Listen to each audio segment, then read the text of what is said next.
Dealing with the Monday blues?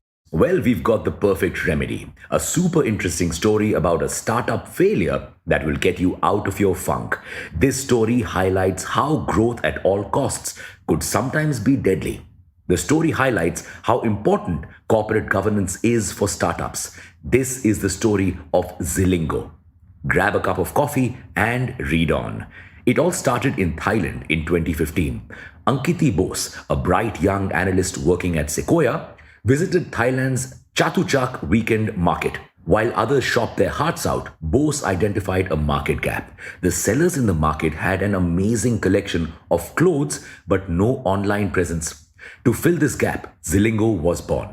Zilingo wanted to bring these merchants online and allow them to trade with each other, and it did not want to stay local.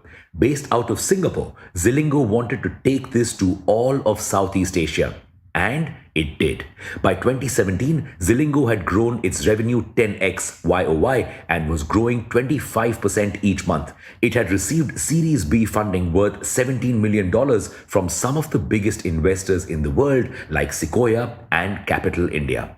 The sky was the limit now, and Zilingo was ready to reach new heights. Bose wanted to take Zilingo to the moon at any cost. She wanted growth at all costs. So much so that she launched a $1 million ad campaign in Morocco with 9 social media influencers, fancy 5-star dinners, and a hot air balloon trip.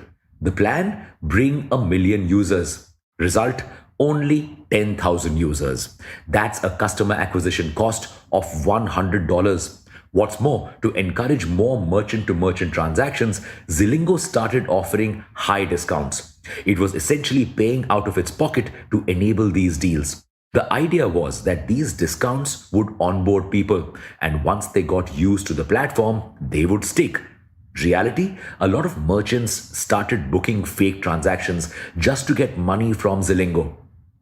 Zilingo still didn't give up. It introduced loans for merchants to get them. Now, merchants did avail loans, but before they could repay, COVID hit, so they couldn't repay.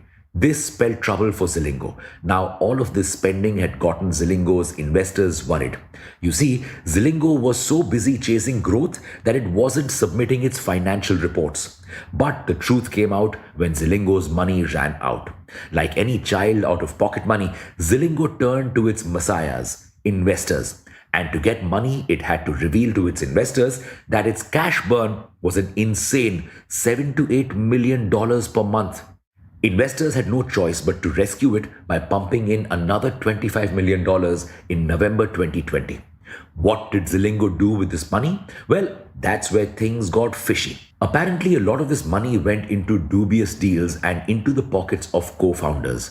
In March 2022, some employees came forward and revealed to the board of directors that Bose had been authorizing sketchy payments and was also misreporting growth and revenue numbers. So, the board suspended Bose and launched an investigation.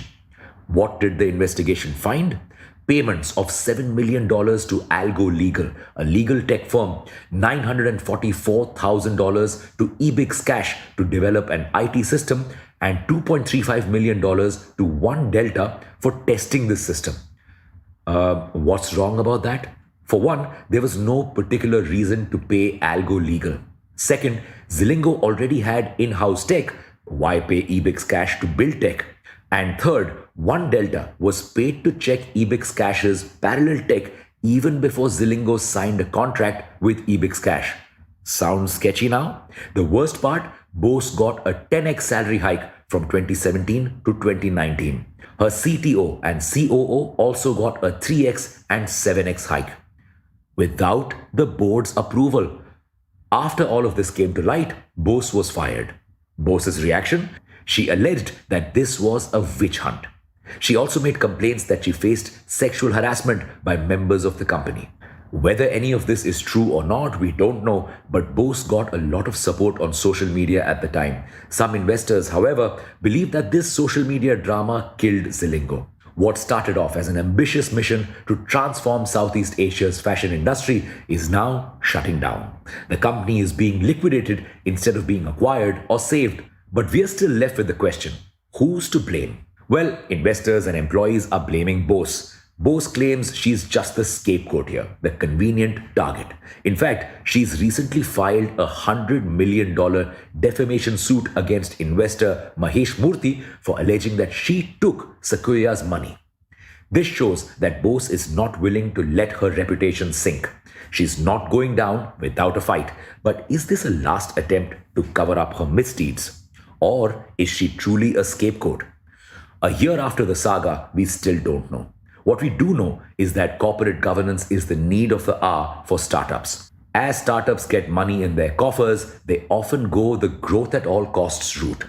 Money from investors sometimes becomes both their wings and the noose around their necks. So they want to grow fast no matter what it takes. Corporate governance can be the tool that keeps startups in check. So we need to double down on this now.